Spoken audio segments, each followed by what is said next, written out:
Welcome to Moonbase 2.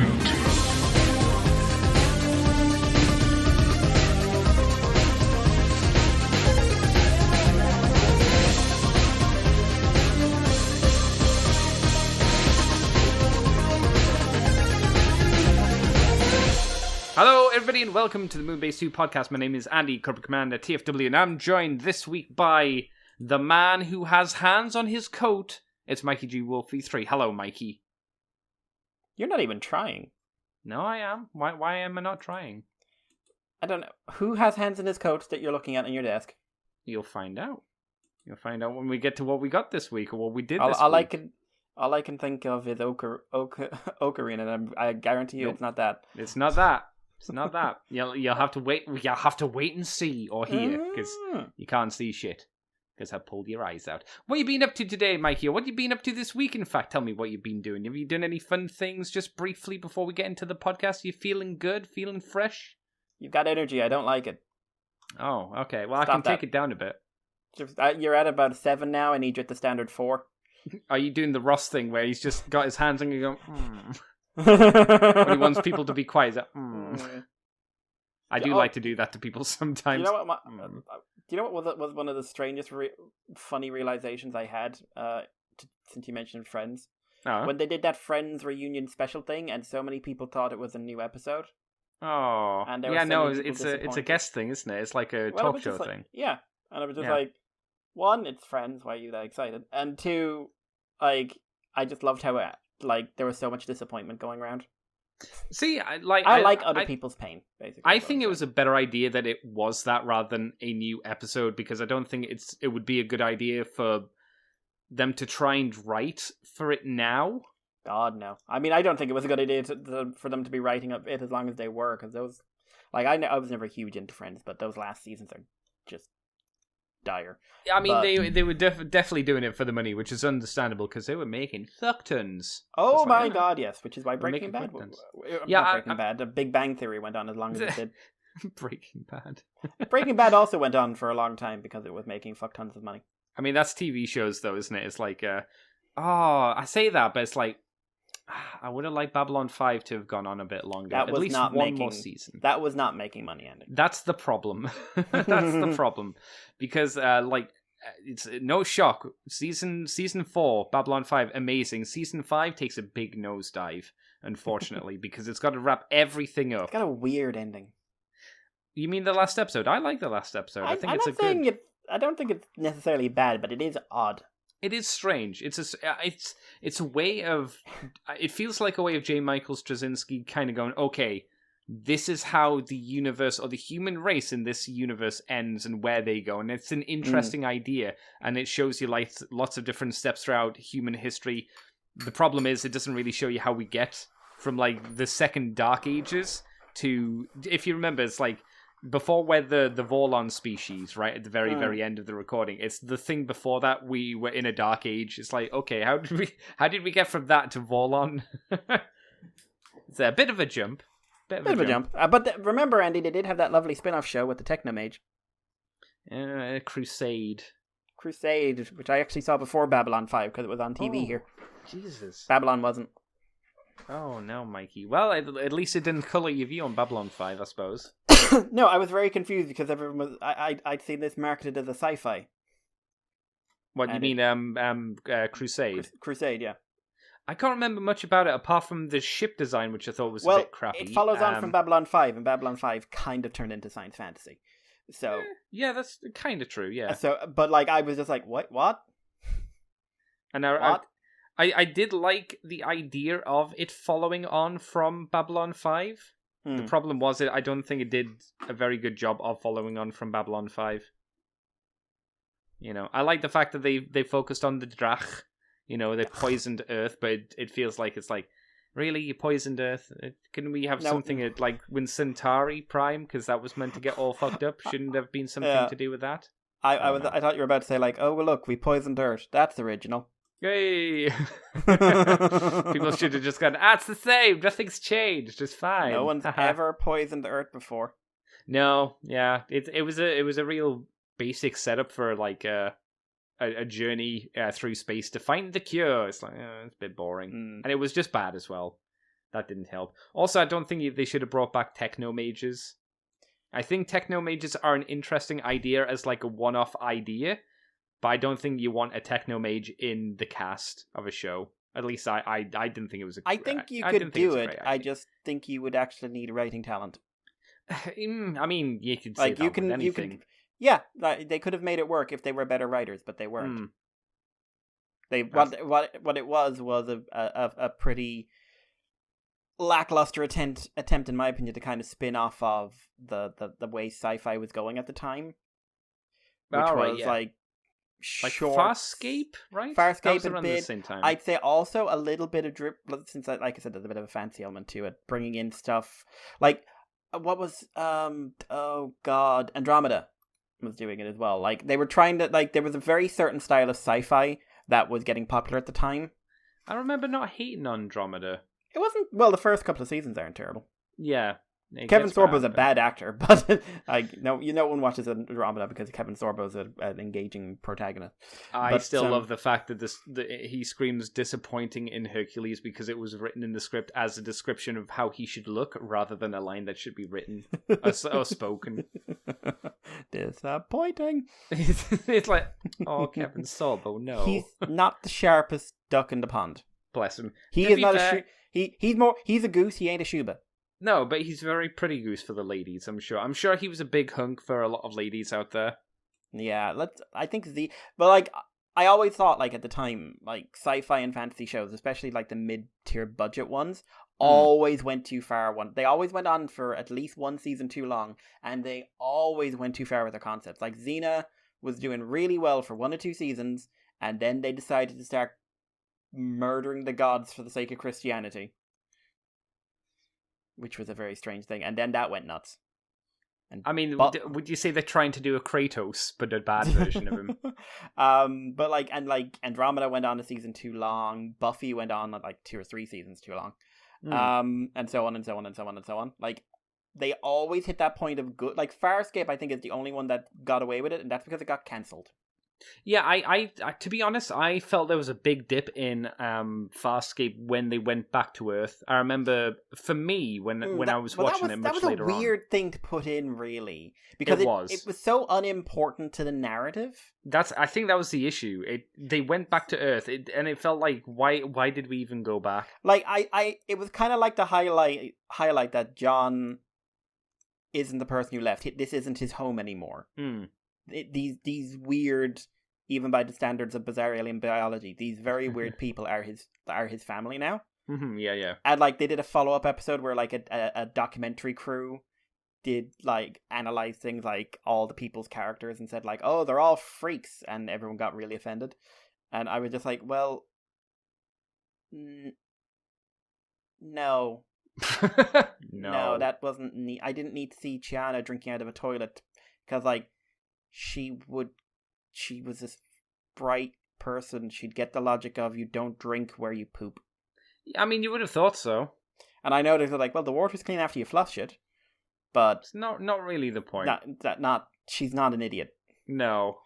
And having I remember there was one scene where it's someone filmed Dargo tonguing them. You know what that trank tongue thing he did.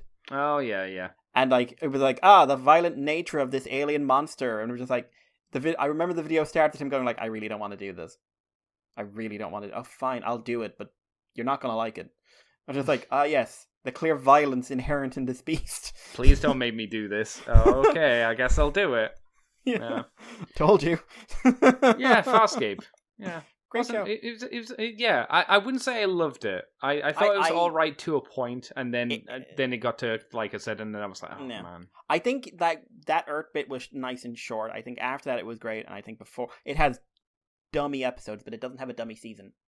And it's, it's very creative, and I will, you and I know how I feel about practical effects. Oh, yeah. Yeah, that was one nice thing about it. And definitely. Plus, living spaceships, it does sort of go into my wheelhouse. Yeah, it's not a bad idea. Which is something Babylon 5 did as well. Yes. But didn't really extend too far into, I think Farscape is one of the only ones I saw where they had a baby and it wasn't a gag. Because what was that one? That weird, like, gross one that came out, like, afterwards that was almost like a parody of Firefly? A sci-fi show. The ship looked like a dragonfly? I don't know which and one it was you're like, talking about. Oh my god. It was like, it had like, Craig was Charles. it live action? Yeah, hang on. Craig Charles, Dragonflies. But, like, I remember it was on there, and it was like the 15G rated R version. Oh, cool. Best kind of sci-fi. Yeah, I'm just like, hey, this is a sex alien who needs sex to live. Oh no. But I remember there was an episode where like Craig Charles and the woman who played Holly were in it. Okay. This my God. Torchwood. No, this is American. Because Torchwood did that as well. Did they? Yeah, they had a thing where this big pink mist creature possessed a girl and she had to sex people. When she sexed them, they turned into a pile of dust and got absorbed into her vajayjay or something like that. I honestly only really remember season I think it's the first 3 episode of Torchwood. I'm pretty sure that's the very first episode, but I'm not 100% Lex, sure because I that's never it. watched it. I had no interest in Torchwood. Yeah. Lex, that's the one I'm thinking of. Oh, that sounds familiar. Yeah, okay. It was like the nihilistic version of all your favorite sci-fis. Oh, fantastic. Sounds great. And now here we are in 2021. And Bathos exists. Yeah. Yeah. Right, but Mikey, we have Transformers to talk about this week, and some things dropped. Interesting things that came out of nowhere. But we're not going to talk about those just yet. We're going to talk about third-party things. Our DNA Designs are doing the DK-25 Gear Master Upgrade Kit for SS-86 Jazz, Cup, Hot Rod, and SS-72 Starscream. I don't know why he gives SS Jazz his title, but not Cup or Hot Rod, but, never mind. So in this little set, we have stuff for Starscream. This is Bumblebee movie Starscream. There are new hands and mushroom connectors. Not in, like, the Mushroom Kingdom connectors, but other kind of connectors. For Jazz, he's got arms and leg fillers, hooks, a grappling cable from that one time he had a grappling cable, a pair of big speakers for the alt mode for the 2 or 3 times he did that in the show. Something like that. Well, I think he only did it once. I think he might have done it twice. I feel like it's one of those one episode wonder things, but I wouldn't ask you to quote me on it, Yeah. It's not much at the very least. I think it's less than one hand. Definitely one hand of fingers and thumb. For Hot Rod, we got a fishing pole, a fish, a sitting Daniel figurine, and a rock base. Daniel. And for Cup, there are a pair of leaking energon effects that look a little bit like Cup had an accident. Let's just say. Cup had a wee. He had an old man leakage. And there are additional damage parts for the pegs, basically. So it looks like instead of pegs, they look like they're ripped off appendages. So, a bit of an interesting upgrade set. Kind of a little bit of everything. It feels like they're kind of bundling it all together so they can have a more substantial price than releasing lots of separate ones and, having them at small price points. Mikey, how about we go Starscream first? Then we'll go with Old Man Cup P, then Jazz, and then Hot Rod. What do you think of Starscream and his mushrooms? It's basically a new hand. It looks better. It looks nicer. It looks better when he's holding a gun. Looks better when he's holding a gun. Doesn't look better in static. Yes, I would agree with that. Yeah. And like it's Starscream, so I always want the guns on his arms, not being held. So Sure. For me, it's probably the least interesting one of these. I would agree. I mean, it's literally just new hands, and your mileage may vary on that fact. So yeah, I can't say about that. What about Cup P, Mikey? Cup P. I think it's a nice idea. Yeah. I like the extra parts to make it look like a bit more organic that his parts are coming apart. Yeah, and definitely. Giving him wounds is an interesting thing to do. Mm-hmm. It's not like mind blowing or anything, but I like the idea. I think it's a nice idea. The urine oil effects, I get because I don't think it's meant to be oil in some ways. It's energon. Well, no, I wouldn't even say it's energon. Isn't it meant to be the color of the water that they came from? Because when they're on Quintessa, it's yellow water that they're in. Yeah, but I think it's just supposed to be him leaking. Probably, but I mean, I don't ever remember seeing him leak in the movie. Oh no, I don't think he did, but I think that's the idea. I think the idea is to make him look like he's leaking. And I could also go with water, but if you went with that, I'd want them pink. I'd prefer them in energon colors. Same. That's why I assume it was the water rather than energon, because like you say, they should be pink, bright, fluorescent pink. I like the fact that you can store the effects parts on the underside of the car mode as well, or the truck mode. That's nice. So they're not just floating about outside the toy otherwise. That's quite nice. That's a nice little feature. Jazz's bits, Mikey. Leg fillers, arm fillers, and speakers and grappling hooks. Speakers look fun. Grappling hook is an interesting idea. A little too situational for my taste. Mm-hmm. Also, I'm just checking that cup scene. He does not bleed once. Okay. I didn't think he did. They just basically, so it's an original addition to the water figure. Is yellow though. I can't tell if the water's yellow or if it's just like because the planet's yellow. Well, yeah, that Mikey, is water blue? I mean, no, technically it's just reflecting light. Exactly. But like it's hard to tell because like Hot Rod doesn't look yellow underwater, but everything around him is yellow. Yeah, it's weird. So it's weird. It's a bit weird, and and the squid's not the same color either. No, but the fish are, but the smaller fish aren't. But everything else is. Yeah, it's weird. Okay.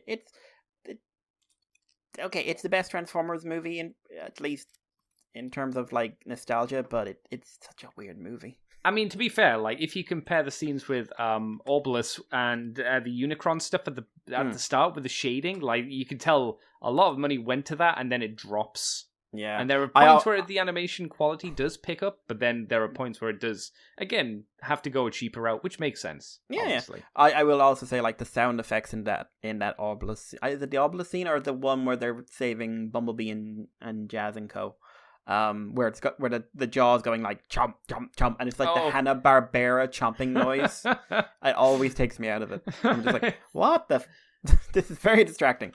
It is weird because it's a comical sound effect for quite a horrific scene. Really, they're all being eaten, alive and smushed, all that good stuff, digested. Yeah, but yeah, a cup looks at least fun. Mm-hmm.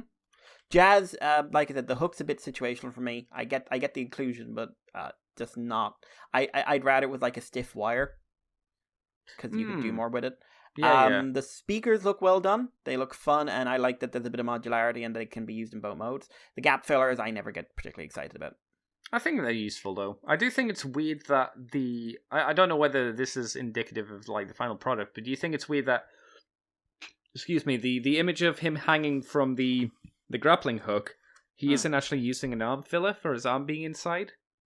I'm assuming that's because that the filler goes over the spot where your hand is. Yeah, so it's one of those things you're gonna have to pull them out. It's either or.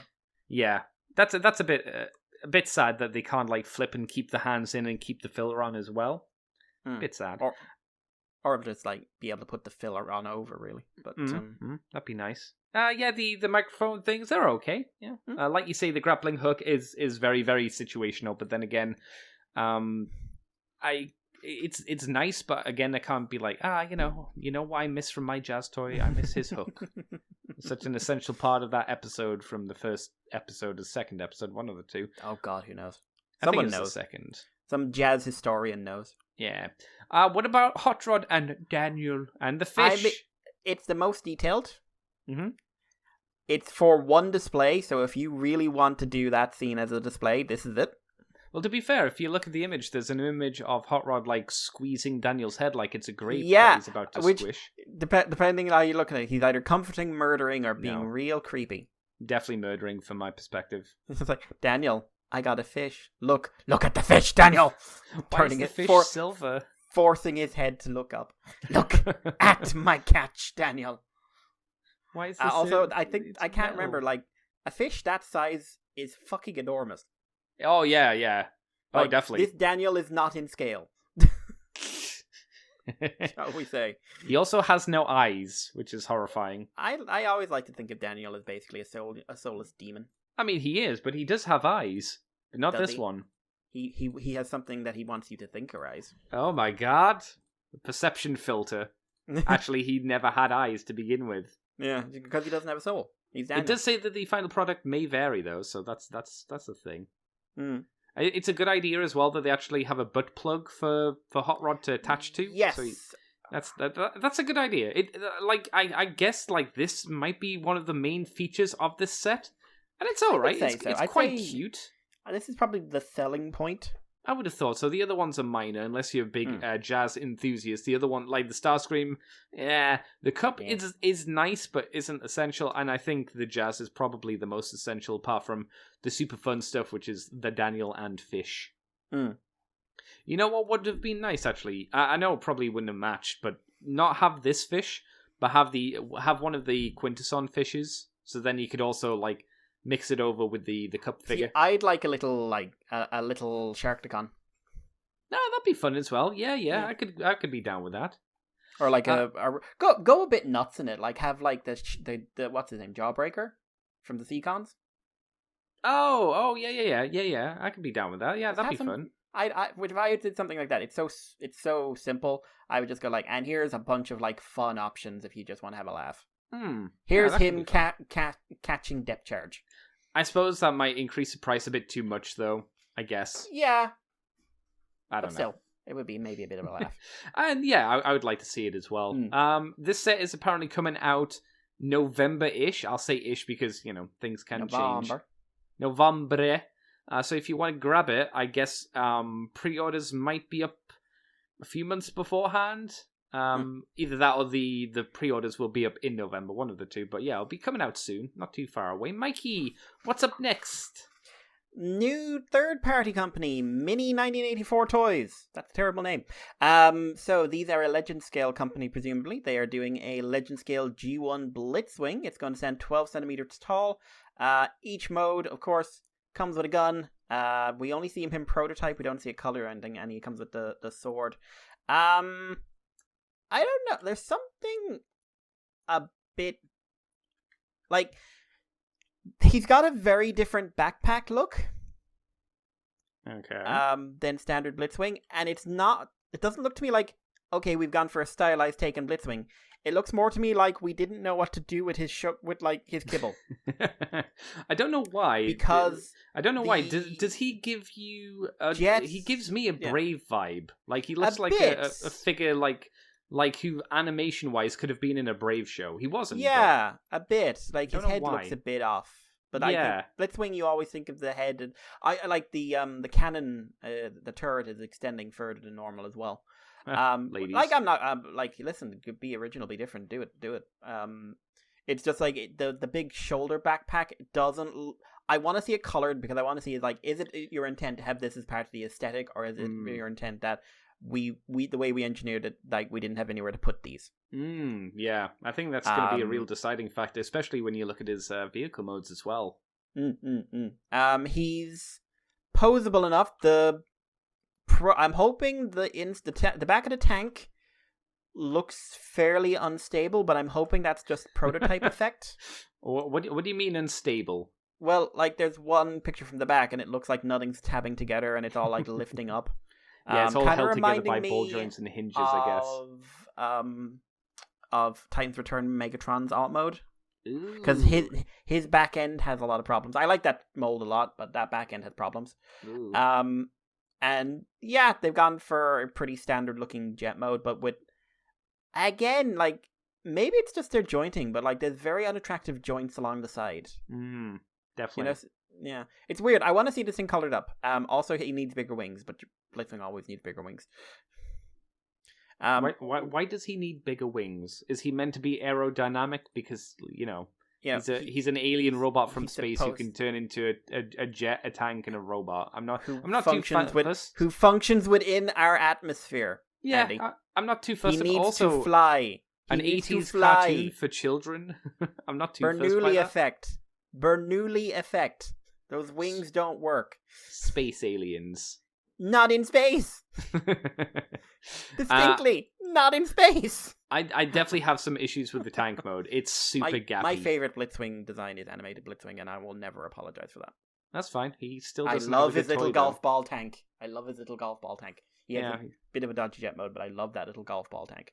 Yeah, I don't think that's a great figure, unfortunately. That was before animated got the better figures. I would have loved if they'd redone him, because that face gimmick almost worked. Third-party companies. Well, no, Andy, no, we must do G1. No, please. All must be G1, because we've done everyone in G1. Now we need to do them again, There's slightly from the left. There's like one dude who's doing like 3D printed versions of Scrapper or something, and it looks really good. He did Josh Burcham's Megatron from the Beast Wars comic. Did he? Oh man, that's pretty cool. And it really looks good, and I'm just like, why can't I have that? Oh, why can't someone for a third-party company make factory versions of them and sell them? That'd be fun. I don't know. Not G1. There are plenty of even Energon. They could even do Energon designs for third-party stuff. Fans Toys is trying. They are slowly, kind of.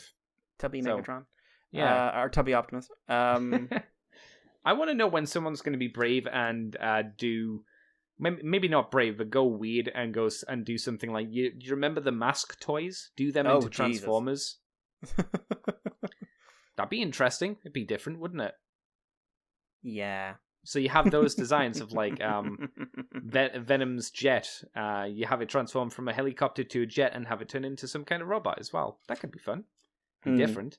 But yeah, I really have issues with this tank mode. It's very gappy. It doesn't look like it fills itself up.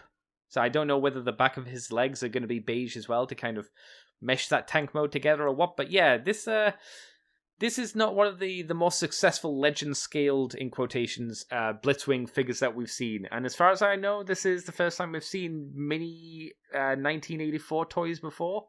And it doesn't feel like they're coming out of the gate swinging desperately hard. Yeah. I would also say doing a triple changer as your first go. No, stop. Very Don't risky. do it. Don't do it.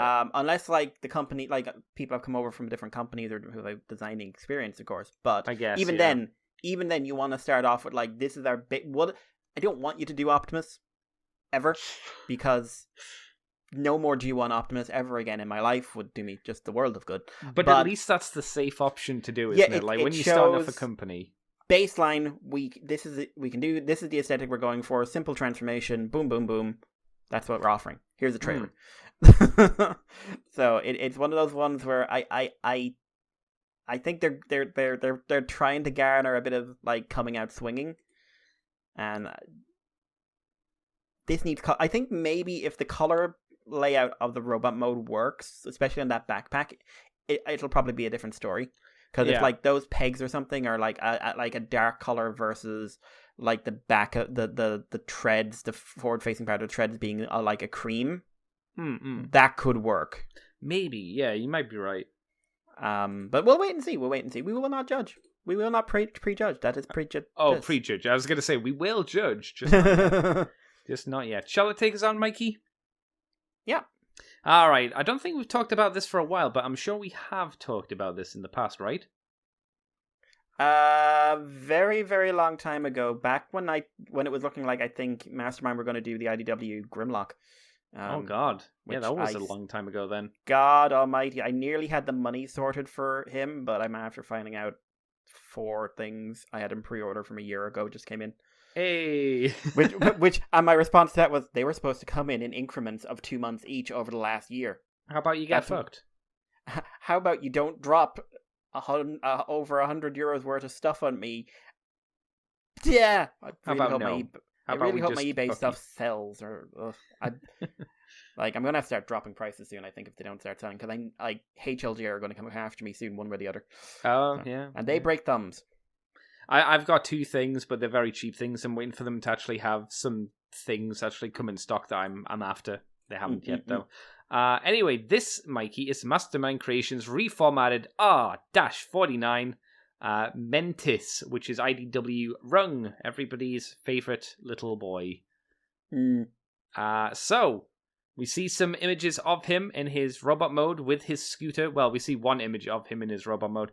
And his 7 other heads of different expressions from angry, sad, confused, whistle, mad with glasses, whistle with glasses, and sad with glasses. I find the fact we have at least 4, if not 5, eyeless face. Yeah, we have 4 eyeless face options, or glassesless face options. Very strange. I have a feeling it's because there was another image of him in his weird not vehicle key thing mode, and I'm guessing his beaten stick. Yeah, I'm guessing they're doing this and giving him the multitude of heads because he doesn't really do too much transformation wise. Him having the multitude of heads, I get, because he really doesn't. Like it's wrong, but why don't we just have like a couple of the no glasses faces? It's the least important version. Yeah. And we don't have a neutral face. It doesn't seem like it. I'm guessing him with a frowny face without glasses is his neutral face. Yeah, but that he takes off his glasses maybe 2 or 3 times in the entire comic. Yeah, it's a fair point. I find it really weird that like we have more options of that. We don't have like just a standard like I'm living my life face, and it's very strange. It's very strange to me that they've gone that route. I know some people think he looks hot without the glasses. What do you mean my response hot? is like I think the glasses look hotter, but I always think glasses look hotter in everyone. Okay, fair enough. Yeah. The robot mode, I think. I don't like the legs because there's compromises there because of his transformation. Yeah. They're all right though. But overall, like I really wish we could have something that showed like just a forward-facing shot of him. Yeah. Because I would like to see what he looks like just eye on. Yeah. Because you ain't going to have him doing weird scooter poses. It's wrong. Why? Okay, I went into the thread, and there's a lot more pictures, and there are more normal-looking ones. And did they tickle you more? He's surprisingly bulky in a few areas. Those legs don't necessarily work great. The alt mode's actually decent. It looks a wee bit too much like a pogo stick, but it's decent. I mean, it is what it is, really, isn't it? More so than anything. Yeah, and that's getting into, like, do I like how that was executed into being a Matrix mother? Yeah. And I was 50-50 on it, to be honest. I'm 50-50 on the whole, like, Rung is God thing anyway, but, like, in a system where God doesn't exist and all religions are wrong. But, because Shockwave happened. Because John Barber will not let anything go. But he looks a little bit too chunky for Rung. But I think it will work a lot fairly well for people. It's just like it's so weird to me. Like, just give us the glasses faces, like 1 or 2 faces without the glasses, or like give us in fact, I'd rather just have 1 face without the glasses and then a hand option where he's like holding glasses after he took them off. That could be fun. Yeah, might be a little difficult for them to do. That's a bit more Figma-y than I think Mastermind Creations might be willing to go. But yeah, if you take out the legs, I think he overall works, but I just don't like how chunky those legs are. I'm not that bothered by the legs, to be honest. I think they're fine. They facilitate what he has to do. It could be a lot more egregious, I find, but it's fine. I don't like his transformation at all. But then again, him transforming into a giant beating stick never really did it for me. Rung never really did it for me too much anyway. But hey, at least he is different. He's very different. It's the first time we're getting a comprehensible Rung. He's still coming with his mini flyer. He's still coming with a load of accessories that weren't actually shown, but we saw in prototypes ages ago. He does come with multiple hands. Yeah. They could have done the fucking glasses thing. He comes with a myriad of hands. It depends, like, how small you want to do those glasses and breakage. I don't know. No, not removable. They're molded into the hand. Yeah, depending how he's holding them, right? Yeah, no, it's not it's not really holding. It's like it's all one piece of plastic. I don't know. Just you don't have it as separate. Like that would have. Send Mastermind the Creation an email, Mikey. Demand answers as to why. I demand satisfaction, sir. Oh my god. Yeah, it's nice that he's different. It's not something I want or care about, but I think at least it gives an option finally to the people who love IDW and wanted a Rung figure. And I'm sure there's been a lot. And it's been a long time since that run has ended and Rung has been placed on the shelf, as it were, because I don't think he's ever going to be used again, to be honest. He's mentioned in 2019 a few times, so but he's not in there. Well, he's not God, but like Freud is in there, oddly enough. Okay. Yes, he is. Yes. I remember when we talked about it originally when it came out. Yeah, I wouldn't be surprised if he showed up because he did get a toy, and that's the way that thing goes. But remember, Rung was in the best version of Transformers fiction, where he was a weird revolutionary. Okay. In Legends. Oh, okay, yeah, that's right. And led a uprising against humanity because he did. Of course he did. Mm-hmm. Mayor Megatron is king. Yes. Yep. Mikey, do you want to take us on to the next bit of news? Yeah, Robot Paradise have new bunch. RP01 Acoustic Wave and RP01B Acoustic Wave. What? Which is Soundwave, Masterpiece scale Soundwave and cassettes. So, these were originally announced as Fan Toys products, but they've now been released under a new brand, Robot Paradise. Oh. Wonder if that means someone tried to head them off the path at one point. So it's obviously MP scale. So RP01 is Soundwave and one of the cassettes, Red One. I'm assuming you're trying to be funny and not go Rumble or Frenzy. I think they're trying not to set wars ablaze. Rumble. The one, it's not red, it's black. And two, it's Rumble and everything but like three things. Just say it's Rumble. The important thing. Important might be a bit of a stretch. I pissed someone off by saying that. RP01B is Ravage, Laserbeak, and Frenzy. And obviously these are cartoon ones, so it's not like one comes with a drill and one comes with a pile driver. They're both pile driver peoples. The cassettes look like they come with little boxes as well. This is actually kind of interesting in a few places. Like Soundwave looks like Soundwave. Like the robot mode, it doesn't really look like it's breaking any boundaries or anything else. I will want to see maybe there's something a bit more interesting in the transformation. But if you've seen an MP Soundwave either third party or not, you've seen this guy before. He comes with the option of wrong face. What do you mean wrong face? Wrong face. He comes with the option for Marvel, which is actually something I like. He comes to you can turn him into Marvel Soundwave. So you give him different shoulders, yellow eyes, and a differently shaped head, and he is the Soundwave from Marvel. And he gets like new kneecaps, which also works as like toy-based Soundwave, but like who's going to use it for that? Yeah, it actually gets redone quite a bit because it's not just the knees; it's the shins and the side of the legs as well. It seems. I think there's a new front of the tape player as well. Yep, or there's that as well. Yeah, like, it's actually quite a significant change. Yeah, like it's surprising the length they went to. I've got to give them credit for it. Definitely. The cassettes are very G1. Yeah. They look fairly good. I think the standout one is Ravage. He looks really also good. the cassettes also come with different heads. Do they? Yep, you get replacement heads for them. Oh, you mean Frenzy and Rumble? I was looking at Laserbeak and Ravage going, what? But Ravage is the one that's standing out. Like, Laserbeak looks good. He looks very TV-ish. But Ravage is rather infamous for getting fucked over for Masterpiece. Or, anything. Yeah, which we were surprised attack on that idea to coming up later on. But this is a nice-looking take on Ravage.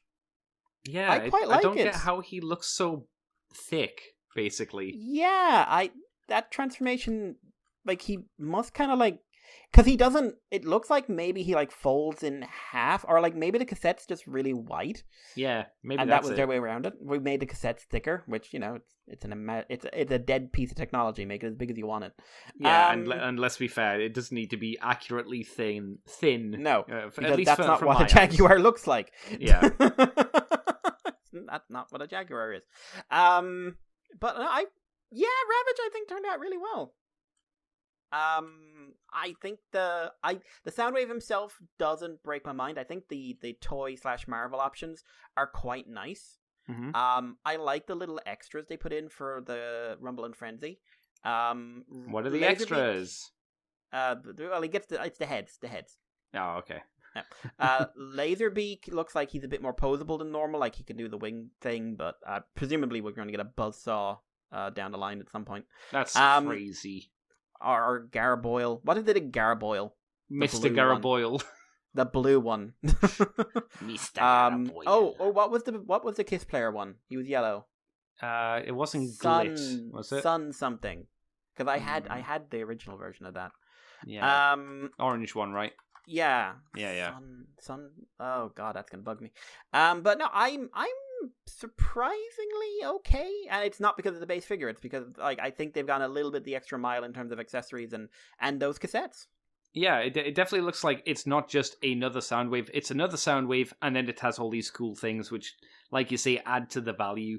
Like at the very least, being able to be like, oh, I hate the fact that it's animation. I wish it could be more like the toy. Boom, got you covered. Thunder. There you go. What's that? Thunder. His name was Thunder. Thunder. Oh, there you go. Thunder. Yeah. But yeah, the new faces for the other cassettes, they're okay. Yeah, all these things just come together and seem to make a nice package. Be interesting to see what the quality is for this when it comes out, since it's not coming out under the Fans Toys brand for whatever that means from a third party company, officially, of course. Hopefully the quality will be kept. I guess we'll have to see how this goes, really, won't we? Yeah. Shall I move us on, Mikey? Pleasure. Right, Takara showing off the premium finish War for Cybertron Ultra Magnus and Studio Series Megatron. They get revealed. So, it's PF for premium finish War for Cybertron Ultra Magnus, which was number 3 in their line from all the way back in the Siege days. It's the really dark grey version, which I think is meant to be maybe the undead version that we have now, I guess, or it's just a thing they decided to do. I'm not entirely sure. And premium finish Megatron seems to be slightly metally painted version of that figure. Is there anything exciting here for you, Mikey? Do you like Super Grey Ultra Magnus? I think it's a better version of what they did, which wasn't a good idea to start with, but I think it is better. Yeah, it's still got all the gritty, kind of crappy brush detail that's been on the previous Siege figures, though, unfortunately. Is this not just the hidden boxed Ultra Magnus that we've seen before? No, because, he was normal white. Was he? Okay. I weirdly like the Grey Prime. You mean on its own? Yeah, that actually looks too interesting in a way. Yeah, that looks like it's like Drone Prime, mass-produced Prime, or something Sleep like that. Sleep mode Prime again. No, he's just sleeping. This is Lieutenant Shiny Sides. Yay! Oh my god, I want to call it. This is Lieutenant Shiny Sides. I want that license, please. This is Lieutenant Shiny Sides. Get yourself to a post office, Mikey. Get that patent. Yep, Lieutenant Shiny Sides. What about the Megatron, Mikey? Hey, it's a shinier version of a design I hate. It sure is. I don't know what else really to say about that either, to be honest. I may as well take us on to some other stuff because, yeah. There's also Generation Select Galvatron, Mikey, which I don't think is a huge shock. So what is this Galvatron? It's the Kingdom Galvatron into the Marvel comic colors. It also seems to come with stickers. So don't use them and wait for retro labels to make their own, is what I would advise. I thought they were tampos. Looking at them, they're too shiny, I think, to be tampos. Oh, I could easily be wrong. I hope they're tampos. I don't think they're tampos. They if they were tampos, they wouldn't shine like they. Like if you look at his crown, his middle pointy bit, I guess you'll call it, is shining all of the flash from the camera, all of the lighting around. So I'm guessing the stickers. No. Yes.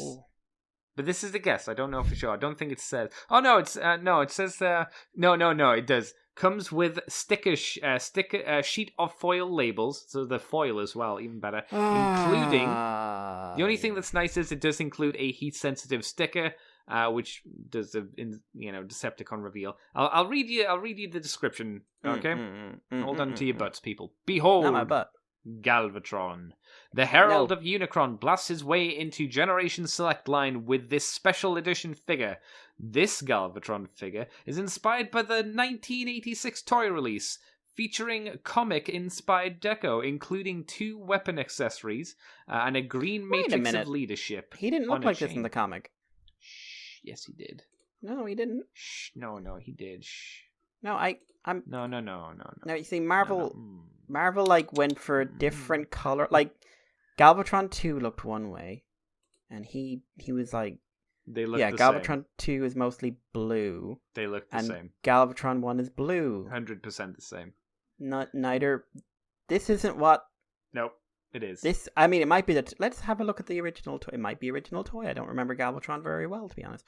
But I remember Galvatron's outline, but I don't have the toy burned into my brain.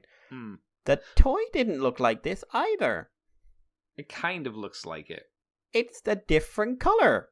It's kind of in the same ballpark as what I would say, but we'll get to that.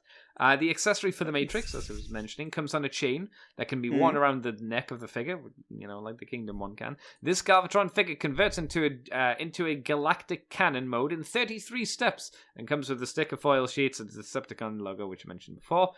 He's going to be on. Oh no, he is on sale now, so he's probably sold out. To be honest. For $54.99 and will start shipping in September. September. So I'm assuming you'll probably have missed out on it. But Mikey, you were saying about how he looked. You don't agree with his looks. You're judging him. Yeah. So basically, he looks like Energon Megatron. All right. Which some people go like, Energon Megatron was made after Galvatron. This is true. However. His colors were much lighter. Oh my god. Toy Galvatron is very dark tones. Okay. This is very shiny light. It's in the same ballpark though, isn't it? It's the ballpark. It's the same color layout. I'll give you layout. I'll give you layout. But I actually don't think it looks too bad. If I don't want it, but it looks okay. He's still available on Hasbro Pulse UK, I can tell you that much. Not on .com. I tell a lie, sold out. Yeah, he's also more he's also more expensive on Hasbro Pulse, the UK one. Oh my. Yeah, on Hasbro Pulse UK he is £59.99, not dollars, so yeah, so that's about 70-80? Something like that, dollar-wise, give or take. Yeah, so not a huge shock that would happen. What would the European version be, Mikey? What would your money's version be? €1,000 or something, probably? For children. Oh, so not worth that much. Sacrificed in a fire, and their ashes spread over your wallet, plus an extra 100. I'd be willing to spend that. But yeah, I know a lot of people will be pretty happy, I'm pretty sure, to get this version of Galvatron. People like the toy colors. They are significantly different. I think this is one of the better looking official toy renditions of Galvatron we've had. Not that they're granted I would many. Be more interested in this than the base Galvatron. I think I would as well. Because I've got Big Cannon, which I'm very happy with. This at least looks different enough for me to be tempted by it. And I would avoid the foil stickers. Yeah, and also I wouldn't necessarily need that. They're adding that busy detail I've never been in love with. So yeah, it's very toy though, isn't it? So it's nice that it's there. Yeah. But it's not the best. For the sticker wise, I mean. But yeah, it's nice. It's kind of the obvious redo that you do for Galvatron. What else? What else would you do for him? God. Has Galvatron ever been retooled into anyone? Not that I know of. Has any Galvatron? Not G1 wise. The only one you could get close to is going the Energon saga. The Super Megatron, Super Galvatron one. There's that, I suppose. Yeah. Like any of the Unicron trilogy stuff, but apart from that, probably not. Gold. I'm just scrolling through gold, more gold. They've chromed him out a couple of times. So yeah, pretty much no then. Mikey, do you want to take us on to the next bit of news? Actually, the next few bits of news, because we had some reveals. Some really fancy reveals. Yeah, these came out of fucking nowhere. Literally, people are saying, someone has bought at least one of these and was just like, these weren't supposed to be here. Where did they buy them from, before you get into it? one bought them from Walmart, but apparently they're in Target's computer. Oh, they're in America. I assumed it was like from Hong Kong or like an Asian country that they were picked up from. This was a Walmart, as far as I know. Wow. Okay. Yep. So buzzworthy Bumblebee has revealed a box set, a strange box set, has risen from the ashes. This came out of nowhere. This is a 4-figure box set as well. And like, I do not know what the price is. I'm assuming it's substantial. This is the Worlds Collide set. So it's got Nemesis Primal, who is a repaint of Optimus Primal. Not the cleverest in the world. Not the best Fangry either. No, I think they should have done a lot more work than they did, to be honest. Fangry, who is a retool of the Double Cross Repugnus Grotesque mold, with a new head. Bumblebee, who seems to be just a straight re-release of Earthrise Bumblebee with a Allspark from something. I don't remember which one it's shaped like that. It's actually Bumblebee using Cliffjumper's body, I'm told. Oh, yeah! I know. You feel stupid for not noticing that very obvious in-your-face thing, right? Instead of just going, it's just Bumblebee again. Okay. It's barely noticeable. Weird. A Black Arachnia done into Black Arachnia original toy colors. I thought it was Tarantulas colors. I think it's the original Black Arachnia. I'm pretty sure it's not. I'm going to double check that. It might be Tarantulas. I don't know. I'm pretty sure it is. I swear I remember seeing a Black Arachnia that looked like that. So this is the original Black Arachnia toy. That's what it looked like. That's not Tarantulas. So, Fangry, new head mold on the base figure, in the beast mode rather, and I think they've redone the hands as well. New head on. Actually, what they've done is they've gotten rid of like the fold over hands, and now they're basically the hands of the robot mode or the hands of the beast mode. New Titan Master, and Primal is basically they've changed anything that's not black to either purple or teal and given really them a new face sculpt. Why? I'd have turned him white. Yeah, someone did a digibash of it into a white version and it looked really good. Did you see that? No, but I will say really nice head sculpt. But no, I would like, it just looks like he's like gotten a weird tan. Oh yeah, that looks way better. Yeah, they did a bit more than just make it white, but they primarily made all the monkey white, and then they made the metal bit black. They gave him a purple helmet, black face mask, a purple chest, and then bright green like on the knee pads and on some of the bits of the shoulder. It looks really good. It looks well more impressive than this, which is half-assed. It's like, hey, why? Just because he's Optimus related does not, mean that he needs the Nemesis version. And it's the fact you've turned a black character into a black character. Yeah, with just purple, dark purple, so it kind of all blends in. He's the most disappointing one of the set, apart from Bumblebee, which is just it's just a why. Why are you? It's here, a weird child. It's a weird child you didn't want. I guess all of this set is a just what's happening. Why is this a thing? Yeah, you got toy references, a weird retool, a weird repaint, and Fangry, which everyone's excited about. Yeah, I mean, I don't think this is a bad set, but it's like someone had leftovers and they didn't know what to do with them, and they couldn't put them into Kingdom, so they just kind of threw them into whatever this Bumblebee buzzworthy line is meant to be. Because I don't know. We saw last time it was we talked last week with it where it was the Manta Ray Bumblebee, right? So yeah. So I guess the connecting factor is there always has to be a Bumblebee present in this Bumblebee line, I guess. That's going to limit it quickly. It's weird. Very strange. And what's with the Matrix? The tiny, I'm not going to lose this Matrix. I thought it was the Allspark. Or Allspark. Yeah, you're Whatever probably right. Probably the Allspark. I don't know. It looks a bit like the Cyberverse one. Yeah, that's probably what they're going for, actually. But it's weird. I suppose it's like now Bumblebee's worth more, but like technically Bumblebee is a repaint and a retool because like you repainted Cliffjumper and gave him a new head. I don't know why you do that, but yeah. Yeah. Yeah. Yeah. What He's a a weird strange set. child. It's weird. It's weird. I wouldn't mind the Black Arachnid because that's a really good mold and that's a glaring G2 look. Mm-hmm. Fangry I'd be tempted on. I'd really like him. Wilder. Yeah, but, hell yeah, Wilder. Primal and B, I'm afraid, are no-goes. Yeah. And I have a feeling that's generally how the set is going to be dished up online. It's going to be no one wants the Bumblebee, some people will want the Nemesis Primal, and then Fangry will be top of the... I think Fangry is going to be the one that everybody wants the most from this set. Yeah. And then Black Arachnid. That set that had Nautica in it from a few years back. Oh, yeah. That was a box... No, that wasn't... No, that was a Hasbro set, wasn't it? That was a Titan's Return box set. It was like Nautica, right. And Nautica was in it, and like it sold stupid money because of that. Didn't it have Quick Switch in? Wasn't that the big one? Or was that a different one of the big sets? Yes, it was Quick Switch. Okay, yeah. I remember no one really wanted that Quick Switch. Yeah, no one wants Quick Switch, let's be honest. Well, yeah.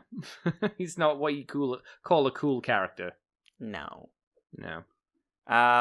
Following up from that, we have something else. So no one knows what this is. We don't know if this is an SDCC exclusive or some Target or Walmart or something exclusive that no one knows about. But this showed up yesterday and was followed up like within today with a bunch of out-of-box images. And this is a Beast Wars Ravage, and this is specifically marketed as, it's under the War for Cybertron trilogy line, but it is marketed as Beast Wars, and it is Covert Agent Ravage, Decepticons Forever Ravage. So I'm assuming, and it's basically a 2-pack with a display box, Ravage, who is a Cheetor retool, some weapons, and a G1 cassette mode Ravage, and it's meant to represent that scene where Ravage goes, Decepticons forever, and does that backward leap and lands into the computer. Mm-hmm. Which you can recreate because the background of this has a little slot you can drop your G1 Ravage into. Quite cute. Doesn't look anything like the computer he was jumping into. No, that's true. But it does like... So... The Covert Agent Ravage himself. This is a pretty substantial retool of Kingdom Cheetor. All new chest, which has changed how his chest works. Upper thighs are new. New cheetah head, which also becomes his robot mode head. The back plate's been remolded so you don't remove the tail. And two very big guns you can stick onto him in beast mode. The head is posable. It's got an opening mouth. Yeah, this is weird. I mean, I think we technically knew about this because didn't we talk about a Ravage? I'm sure me and you've talked about rumors before that talked about a Ravage into it, and we were like, "There's no way this is going to work." I know we've talked about Shadow Panther. I know we've mentioned him. Yeah, is that what this is? But it was like under a different name. Shadow Panthers is going to have a mutant head. Oh, okay. So yeah. Weird. So yeah, you're right. Yeah. There's a ton of retooling on this thing. He's also taller than the standard Cheetor in robot mode. Because his thighs are longer basically, and his torso's a lot bigger. He looks a lot better. He looks way better than the Cheetor when you've got them standing next to each other. It's like, wow, are these the same figure? That Cheetor is one of the weakest figures from the line, and it didn't look terrible. But yeah. I don't know how I take his cat mode so much. You mean the Ravages? Yeah, just because like his head's so big versus his body, and because they don't have those fold over panels anymore to fill out the chest, he's quite thin all around. So I'm not sure. He definitely has issues. I don't mind it just on the basis that you never turned into it in the show. And it's more of a like an extra feature more so than the main thing. Robot mode is surprisingly solid looking. Yeah, it looks great. Only thing I don't like is how the elbows work from the side. Yeah, his forearms are maybe a bit thin as well. But overall, like it's a pretty crazy. There's like full-on transformation differences in how this works. Yeah. It went all in for some reason on this thing that no one knew about. Like, if this is an SDCC figure, this is like the most effort they've put into one in years. That's why I can't believe it will be an SDCC exclusive, because, like you say, it's hard to believe they'd put this much effort into a figure that they're not going to try and sell. You know what? It is SDCC, or at least originally was, but there's a Japanese, there's a picture of the instruction manual, and it's like some katakana, and underneath it says SDCC. Huh. Well, that's annoying. Because this is a really good figure that a lot of people would like to get. Hopefully people will be able to get one. Hopefully. Because Ravage has only had like one other release, which was the one I have, which is the redo of the Transmetal 1 Cheeto from Japan only. Was that BotCon or Japan? No, it's Japan only. I don't know if it was re-released or something. BotCon did him as Tigatron. Oh, that's right, yeah. Yeah, it was alright. It wasn't the one people wanted. No. The Ravage looked better. Yeah. And this is the only other time you could get it. It's a shame he's not official. And I think it is quite clever to include a G1 Ravage, just like, we're not going to try and make him turn into some weird cassette thing. It's fine. To be fair, the amount of times they've farted out like G1 Ravage and Soundwave, it's like, I guess it almost feels like they just had a load of them in the factory and went, just throw them away. Please, why not? We don't want any more. That's how I would feel. That's really good, though. I'm shocked how well this came out. I'm surprised. I really want to see reviews of this guy. Yeah, same. I wonder how long it'll take before the big boys in the review category are going to get them. Who knows, right? Yeah. Anything else on that, Mikey? No, I think he's pretty cool. Alright, I'll take us on to the last two stories, which are a trailer, first off, for Kingdom.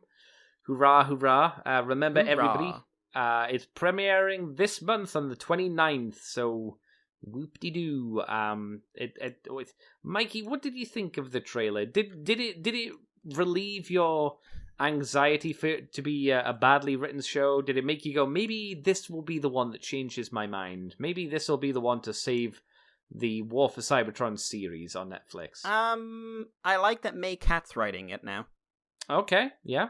She is a good writer. There's so many other things that are burning this show, though. Yes, from visuals to every other writer on it. And voice director. And voice director, and script overview, and show director, and showrunner, and so much. There's a couple of things in here that are at least surprising. So slight spoilers, but they put them in the trailer. So, one, we only have one shot of Dinobot. So I wonder if they like murder Dinobot early on. But like Scorponok's in here, except he's like mass produced. Yeah. The Arc is in here. Like the transforming Arc. I guess that makes sense. It's a good way to push product. And based on this, the final villains are going to be Galvatron and Nemesis Prime. I guess, yeah. Which if you want to do a story like in their universe, they've teamed up and it turned, but like that raises the question of like, okay, you were trying to stop history playing out. Was that you playing a fast one and you were actually trying to guarantee your history playing out? Because in your history, you and Prime, you're both corrupted. You side with each other. We do see like one minor thing inverted. We do see that Megatron does meet Beast Megatron. Yes. So he isn't the same. Doesn't say that Beast Megatron has any large role in it. No. But or how he's going to be referred to. But like we do see his robot mode briefly next to RC. Who else? And what looks like a reflector, I want to say. The golden disc is there. Primal is trying to kill Optimus for some reason. Because it's a crossover, so everybody has to fight each other before they come together. You know, it's the standard affair. Tigatron's design is literally just Cheetor. I kind of wish bigger. Bigger, which makes his tiger chest look really freaking weird. They tower over Bumblebee. Yeah, a little bit, yeah. Yeah. Also, there seems to be a scene where Black Arachnid and Air Razor are going to team up. But yeah, I wouldn't say I've like got. I think they've committed a crime, Andy. What kind? I think they gave Dinobot a normal number of fingers. What do you mean normal number? You know, because like usually Dinobot's got the 3 fingers and then like he's got 2 fingers that are joined together. Yeah. On his hand. I'm just looking here. They look separated in this. I think that's a crime. Yeah, and the arc, which gives me weird Fall of Cybertron vibes, which is making me sad because I love that game and I can't play it anymore because Activision's are dickheads. You didn't keep it either, did you? I didn't have it. I went with my PS3 and then PS4 came out and I was going like, oh, I'll download the HD version. I'm just like, no, you won't. No, you won't. License go bye-bye. Yeah. Because that's a great game, in all honesty. It's not Devastation amazing, but that's a great game. At least I can buy a physical version of Devastation if I wanted. I think Fall's better than Devastation, but Devastation better than War. I think Devastation's more fun than Fall. I think Fall is much better written. Because Devastation is just like Platinum Games going like, sit down and shut up. Whereas Fall is like, we're telling a narrative and also Grimlock. I wouldn't say they're telling people to sit down and shut up. It's not like one of their crazy game breakers like Revengeance or something. No, but it's one of their cheaper standard affairs. It was better than Korra, thank God. Yeah, but it's Platinum. Like, their cheaper standard affairs tend to be great. They tend to be okay. They tend to be okay. I think Devastation was well above average. It's just like, I think Korra was garbage. I think Devastation got a little bit too repetitive, especially playing it recently-ish. It's good, but there's not a huge amount of things you can do with your characters. There's not like a massive move list or something a bit more focused like that. Yeah, like Grimlock's got the most, and that's because they gave him a move list in both modes. Pretty much, yeah. I always loved replaying it because you got different dialogue depending on what character you used in each level. It's true. Which is something I really like. Like, there was an attention to detail in Devastation that I love. Yeah. But yeah. I'm out on the 29th. I said at the time we wouldn't review it, but maybe there'll be enough there that I'm just like, yeah, we'll cover something. Oh, I'm sure we'll have to review it. We'll have to, even if it's just for us to bitch about it again. Like, if it comes down to it, I'd be happy to do 10 minutes to just like, yeah. Oh, yeah. I mean, at the very least, we will talk about it. But yeah, I see what you're saying now. Yeah, we might not do an entire show on it. It will depend. Yeah. Like, either be good or be terrible. Give us something to work with. That'd be nice. The other ones were just poorly made. Yeah. The last bit of news we have for this week, Mr. Mikey, is an announcement for TFCon Baltimore 2021.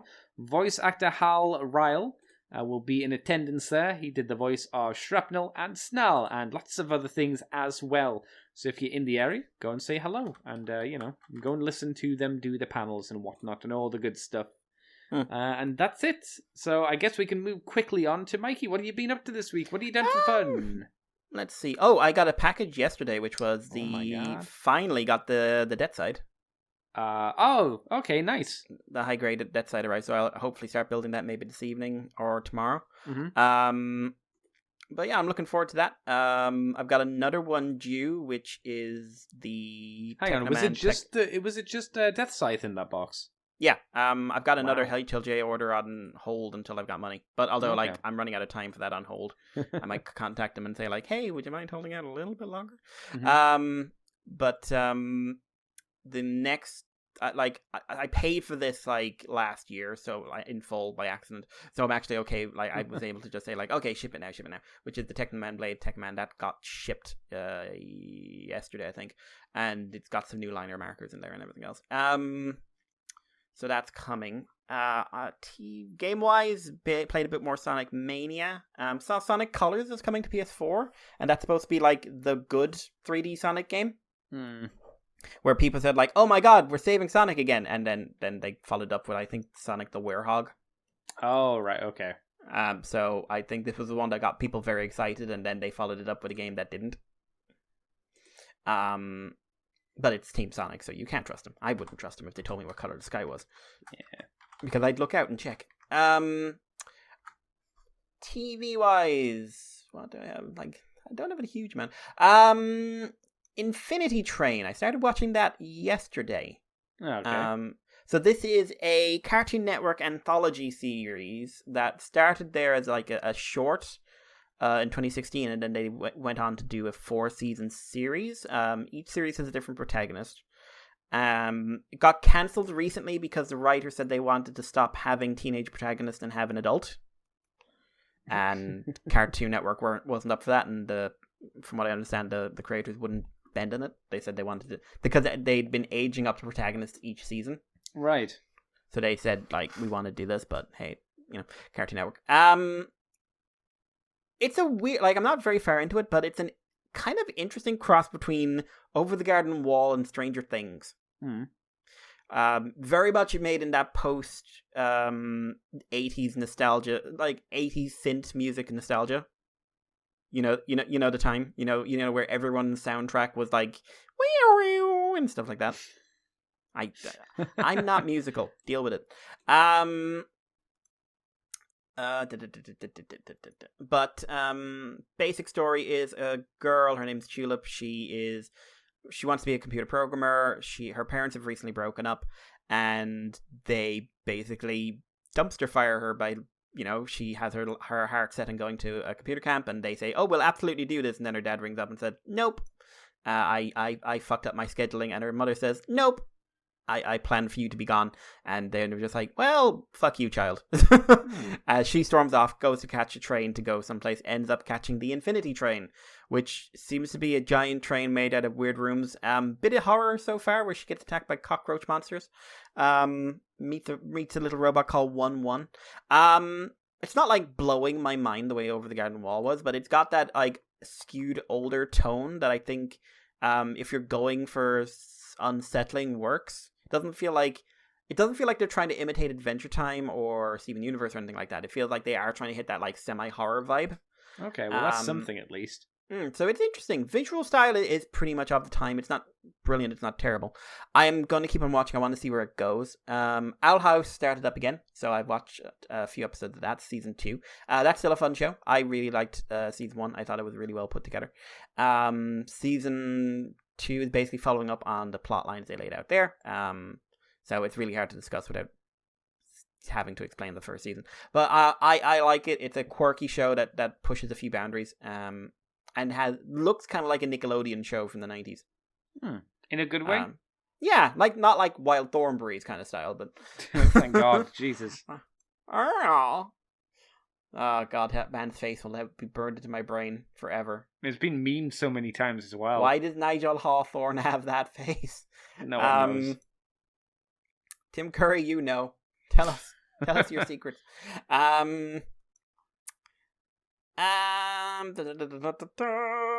What was I going to say? I've watched 2 of the Fate Grand Order movies, ? So First Order, because I was doing, like, can I just say, their approach to the release of this is nonsense. No, like I told you before, the first one was done as an introduction, then they did the most popular one, and now they're doing to go back 6. And then they also, before that, released an interval which took place after Babylonia, which I've watched now, not realizing it was set after Babylonia. What's the interval called? Lost Room. Oh, I haven't watched that. Hang on, is that the one with young Mash, where it explains her backstory? No, that's the episode 0. Oh, okay. What's that one about then? It's basically an episode of Monogatari, oddly enough.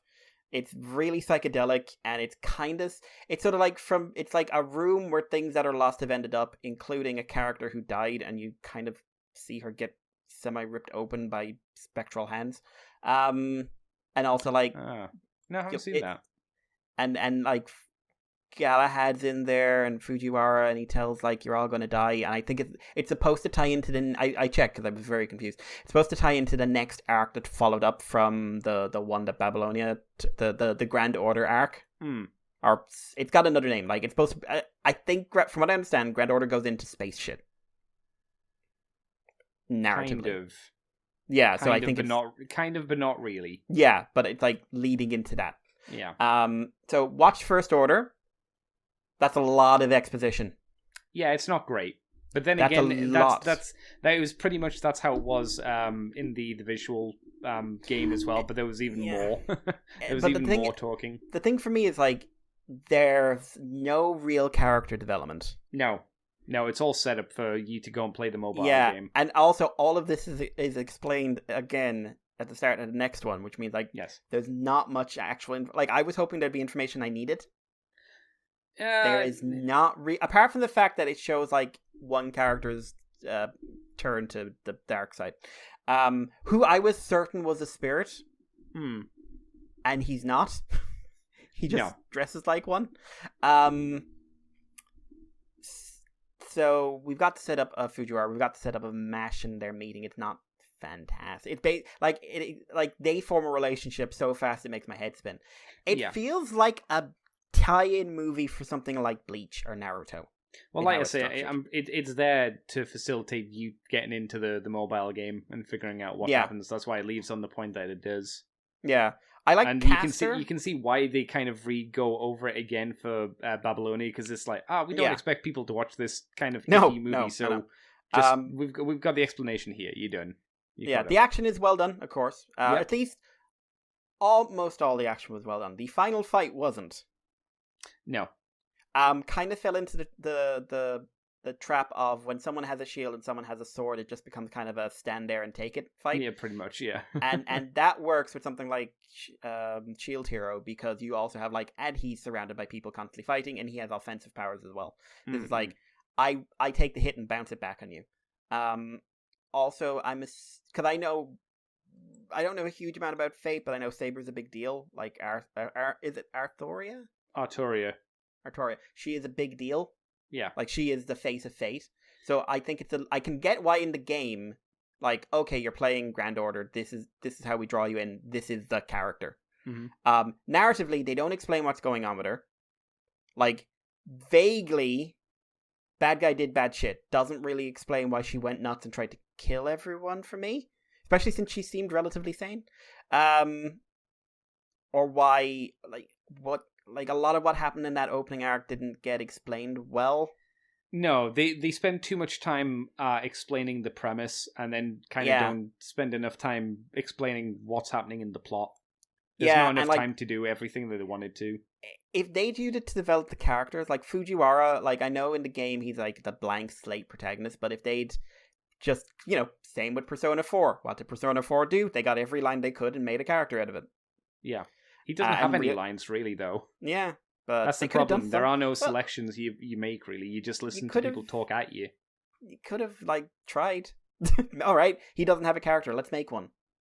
Yeah. And, especially since Lost Room basically says, his power is every man.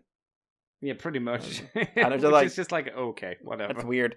And not, Lost Room is so hard to follow. Even when I realized what was going on, it was hard to follow. But it wasn't great. It wasn't a great movie, I'll be honest. That last fight with Saber was disappointing. I like Caster.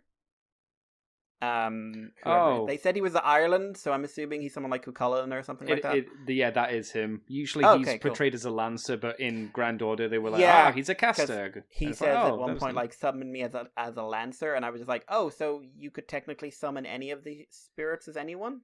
It depends. It depends if it depends if their legend kind of dips into that. So, for instance, you couldn't summon Shakespeare as a Saber class because Shakespeare never summoned or used a sword before. But he can be a caster. As a caster or something like that. Yeah, but for someone like I can't think of a specific name character, but let's say a Greek or something, they could probably be a Lancer. They could probably be a Saber. They could probably be an archer, depending on how prevalent the legend is with such a thing.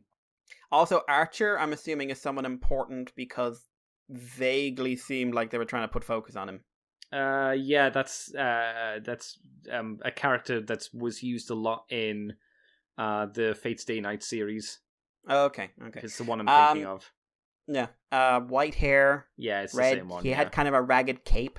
Yeah, they redesigned him slightly for some reason for Grand Order, but they didn't really. Because I know I do know Grand Order is a different universe. Yes. So it's not like it turned out it's the same guy. But so yeah, a little disappointing, especially since I found the Babylonia made a strong first impression. Oh yeah, definitely. It's a lot better. And then I found out there's another movie which is based on the 6th saga. Yeah, which they've done more recently, which is the second most popular story. Yeah, so I don't know if I should watch Babylonia first or just get that out of the way. You don't need to watch it. I'm just because it's only because there's one movie and there's another. One movie's out, one isn't. So since it's only an hour and a half, I might just get it out of the way. I don't know. The last movie is for the last arc, so you don't need to worry about the last movie. Okay, so yeah, I might just the one that's coming is the very last one of the first story, should I say? I saw in a poster Leonardo da Vinci has a larger role in it, and I liked her in the little bits I saw. Yeah, Da Vinci's neat. She's fun. He's fun. Well, I googled. You might know this better. I googled it, and something said a lot of the female recast as female characters. The ones they're like Arthuria. They were female, but history's made by Da Vinci. Da Vinci's not like that. Da Vinci is a dude, but he's came back as the Mona Lisa because he thought she was very attractive. So that's who the character's based off of. Da Vinci is Mona Lisa, but he was like, "No, I want to be the Mona Lisa because she was hot.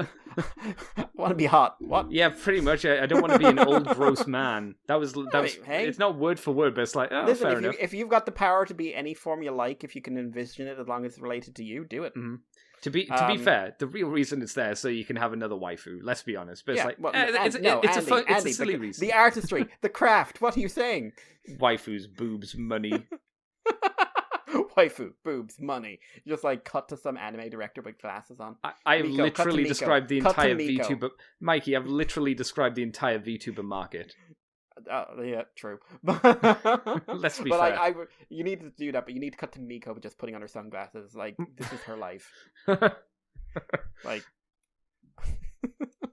Openly gay, high-pitched, crazy woman. Happens. They got a new one actually this week, didn't they? They did. Not a strong opening. She's their equivalent of ASCII. She's more songs than exactly anything else. Very dark taste in anime. Very dark taste in anime. Yeah. Okay, Evangelion's in there, but everyone makes mistakes. But sure. A weird combination of Promised Neverland is in there, and I'm just okay. It's not very good though. Lots of people do like it. I don't, but a lot of people do. I hate Attack on Titan. Mm-hmm. And I would say it's not very good, but you say it's good, so it's all right. Yeah. I haven't seen the end of it, but yeah. I don't think that's because I remember when I stopped reading the manga, and I don't think the animes hit the complete are you fucking joking moment. At least where I said, "Are you fucking joking?" I don't know if you would. But yeah, I will be going forward with Fate Grand Order. The animation was excellent. Ufotable across the board. I found that death at the end really weird. Of First Order. Of First Order. That was very... Because, without spoiling anything, but obviously if you're watching, there's only so many characters in it, so you'll figure it out. But the character dies in a way that I would say is usually reserved for your yandere psycho. So in anime, there's a trope of someone who's really into pain. Seriously, really into giving it specifically. And they will be and then there's a moment where they lose a fight or they're about to die and their switch flips and they start screaming and I don't want to die, I don't want this to happen to me, blah, blah, blah, and then they die horribly. Mm-hmm. Usually doesn't happen to the helpful secondary character who isn't kind of Tsundere-ish. Yeah, but I was watching and was just these are all the lines I expect from a very different character. And they're I haven't done anything. I'm like, you kind of have. You've done quite a bit. Mm. It was a very strange death. And do you know, Jurassic World, for a while everyone was going on about how they thought the British woman, her death in it, where the mosasaur eats her and she falls into the big pond of water. Mm-hmm. And people went oh, it's very savage. Oh, it's unnecessarily savage. Mm-hmm. That was my moment. I had that moment. I didn't have it with Jurassic World. I had it with that it felt drawn out for no real reason, and it felt like it was for someone else. It felt like she should have been really unpleasant, and this was oh no, we want to save her, but when bad people do bad things happen. I mean, I think it was done like that to make you care about a character who we've spent no time with. The thing is, we spent more time with her than the rest. She got more character development. And yet, you spend no time to really care about her dying, so how do you up the emotion? You make it a really drawn-out scene. Yeah, it didn't work. It just made it like it felt so tonally like shifting, and what I expect from anime. Like I said, like I have expectations on how those kind of deaths occur. Sure. And it just completely like what? I don't think it's done well, but then again, I just kind of looked at it and went, "Yeah, whatever." I didn't care. It doesn't the bother character me. I didn't know died. Like whatever. it doesn't bother me. It just like it felt so like narratively flawed. Like you. That's why like if the character like not Lancer, it might have been Lancer, the Medusa one, who I'm assuming was actually Medusa. That was Medusa. Yeah. I like. We don't show our names. She has snake hair. You're kind of out of options in major mythological figures with snake hair. Yeah, but that's the kind like she enjoys. Like I like the bit where she ripped off a statue's head and blood spurted out. That was actually quite cool. But like that's kind of death I'd expect for her. A character like her, not just like helpful pseudo protagonist. Like it was weird. It was weird and just narratively strange. But yeah, like I said, I had a better impression for what I've seen of Fate Grand Order the series. So I don't feel like I'm coloring my perspective enough. I'm just like, I can honestly say I don't think you're going to need to see. It does more clearly lay out what the start of the first of Babylonia is trying to do. Yeah. So maybe watch the first 10 minutes, but 10, 20 minutes, but the rest of it not so much. Two things. I forgot these were coming out, so I didn't mention them before. But three things actually. Villainous is back on the air. Season 2 has started airing. My Life Reborn as a Villainous, the very fun comedy from last year or the year before, whichever it was. Fairly light start. It's basically kind of like starts off in kind of like a bit of an overly long reintroduction to her story. Told from the interior versions of Katarina, sorry. And then it like reintroduces the dynamics of the group, and then it has her into play, and then it ends up with her being kidnapped. But it's her, so she'll be pretty chill about it when it does happen. But yeah, no, I laughed a lot. I wouldn't say it's the strongest start of season 1, and I am slightly worried. Like, I know this is based off of the books that were never meant to be written, because the story was supposed to end on her reaching the day where shit was supposed to go down. And we're past that, so we're past a point where, she's no longer fighting the fate she thought she had. So I'm a little concerned it's gonna run out of steam a little bit, but it was very fun to see everyone's personalities bouncing off each other again. So I'm curious. I'm curious to see how it goes on. Even if it wasn't great, like season 1 is so good, I will happily rewatch that again. Kobayashi's Dragon Maid came out. Season 2 has started. One very sweet moment where they reference the director who died in the arson attack, which I thought was really kind. No, that was a really strong start. Really like that. Some funny stuff. Also, a very well done extended fight scene. 5-minute long, really well done fight scene that used great visuals, and I keep forgetting that this show can pull this off sometimes because the company is really high quality. Ends on something of a cliffhanger. Something's hanging anyway. But yeah, if you like Dragon Maid, you will like season 2. I think it's off to a good start. And Getter Robo Arc, the 6-part OVA. Started watching that. Only one's out so far. I think another one's out this week. But yeah, I'm not super familiar with Getter. Like, I know it's like a cosmic eldritch horror story disguised as super robot. And like all the protagonists are terrible people, and the robots are like developed, like they're basically the end of the world, but we keep using them. And I know about Getter Emperor, which is basically like the end state if we keep on using Getter powers is that we are going to make something that will eat the universe and other universes. So this is set after the Shin storyline, which it was the one with where they went into space, which is the last OVA, I think. With the son of one of the main characters. It's a light start. You don't see Arc until the very end.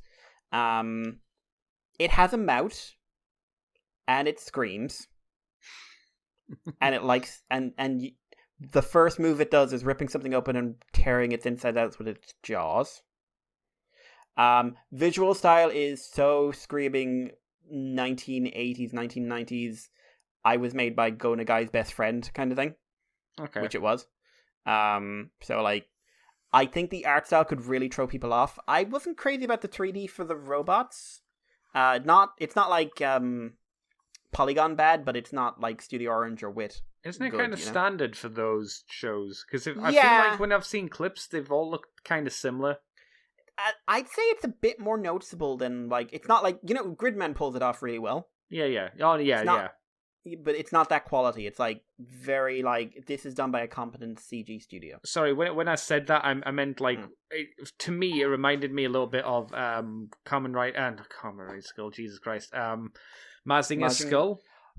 Mazinger's Skull. Oh, that was traditional. Was that traditional? I thought it had some CG. Traditional. It had a little bit of CG, but it was primarily traditional animation. Okay, I meant for the CG bits from that show. Yeah. Do you know what? Great example. An improved version of the weird CGI bits from the second Dragon Ball Super movie with Frieza. Oh. Resurrection F. Remember those? Remember how weird that looked? I do. Just like, what? I'm just like, well, we wanted it to look better when you do 3D shots, and just like, Stop. didn't. Don't do that. Yeah, looked better in the Dragon Ball Super movie with Broly. They pulled it off better with Broly. Still wasn't 100% at times, but it looked better. I wouldn't say the story's like sucking me in yet, but I'm definitely very curious about the world. And like the idea of doing super robots with just assholes and eldritch horror mixed in is something that appeals to me. So I think it's only 6 episodes, and I know like it is going to bring in, like, I think it's going to be the first one where Emperor is like an active part of the story. Okay. Because the Emperors was something that's been alluded to, seen a couple of times, and I know in the manga is a big deal because, like, one of the Getters is going to evolve into it. And then it will wipe out reality, basically. So I am curious to see where it goes, but I'll keep an eye on it. Yeah, that was me, really. Wow. Sounds like you did a bit. Yeah, I actually did more than I thought I had. Andy, what about you? There was something I did last week which I didn't talk about, and I remembered after we finished recording. I watched the Hathaway movie, the Gundam Hathaway film. It was alright. I wasn't blown away by it. It's very much a part 1 of a trilogy, so, you're not really going to get the full story beats until, let's say, 2026, maybe, or later. I don't know how long it'll take the other movies to come out, but it's... I hope not 6 years. Well, for the other 2, I think it might be. 2 years for each movie, right? Is the story... I always think a story needs to be real gripping in anime films to pull that off. To be fair, though, Gundam Unicorn was a really big thing, and that took ages for all that to come out. And let's be fair, Mikey... Is it going to take as long as the Evangelion new films to come out? And the answer is no, because they still haven't got the last one of those out. No, they have. Oh, it's actually out now? Yeah. How many years did it take? 10 years from the last one, I think, right? I'm going to double check that, but I know that he pulled away from it and did other projects, and then pulled away from it, and then kept on delaying it, and then COVID happened, and he kept on delaying it. I'm pretty sure it was 10 years since the last one came out. Let's see. Well, something close to that. Started in I remember when it started. Rebuild of Evangelion 2007. Movie 2 2009. Movie 3 2012. Oh, so yeah. Movie 4 2021. Yep. I don't know if people liked it. Oh, well, I hope people who watched it did. Well, the amount of time people had to wait for it, I'm sure they'll be fairly pleased. I bet I wouldn't be. No. But the Gundam movies always have like quite a while before they all come out, so I wouldn't be surprised. So if when Crossbone again? What's that? When Crossbone? No one likes Crossbone. I'll hunt you all down. You don't like the main mech from that. How did it work in the movie? I mean, they did all CG. I just don't like the design of it. I'll. It's like, hey, do I like the design of Double Zeta? Not particularly. I don't love the Double Zeta design, but I can watch the show with it. It and the other one, because there's like 2 Gundams in this one. There's actually very little Gundam fight in this. It's a lot of character talkings to each other. It's a lot of that kind of Gundam stuff rather than anything else setting up where the world is, because this takes place after Charles' counterattack, but before Unicorn. It's in that kind of... Okay. Yeah, because it's following Hathaway, who is Bright Nose Kid, and now he's like a man or something like that. Does he have a terrible fake name as all Gundam protagonists must at one point have. Kinda, yeah. What? Yeah, because he's not being referred to himself as Bright Noah's kid. He's not a Hathaway. He's being referred to as the organization he's part of. So there you go. That's all I'll say because I don't want to spoil it too much. But yeah, it's interesting enough. It's nice to look at.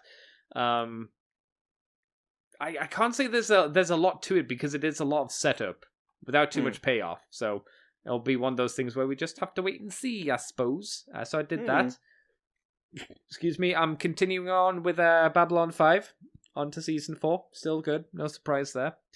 Have I watched anything else? I don't really think I've watched anything else because I don't think there has been anything else to watch, really. I know the new anime season, like Mikey said, has been starting, but I haven't got into it yet. There's not much in there. Like, one of the reasons I said, like, this is going to be the catch-up season for me is because there's not much in there. Like, those ones I mentioned are the only ones I could find I was interested in. There's, like, a weird CG one involving a butler. No, not a butler. A Duke who kills you if he touches you, and his relationship with his maid because she's an usual. You've seen the story 1,000 times before. Yeah. But that was, like, the most interesting looking one apart from, like, there was Getter, and, like, it says a lot that the ones I'm most interested in are sequels. Yeah. Sometimes that happens, though. You know, the last, not last anime season, but the one before that was really good. So, you know, you gotta take the ebbs and flows as it be. I've been editing a video for my YouTube channel, which was me, kind of my Twitch highlights from me playing the Tekken 7 story mode. So that's up online. That took a good few days to do. Heavy grafting. Hopefully it'll be okay. I got a box in on Saturday as well of Gundam kits, and here's what we were relating to earlier. One of those was the End from Gundam Build Fighters. Oh, I didn't think that would arrive yet. Yeah, no, it did. It's Airsal or something like that. It only took a week, and it's not that expensive to ship. So, like, if you want stuff from Mandarake and you can get Airsal, that's it's not too bad. And at least so far, again, no import charges, which is godsend. You get luckier than me.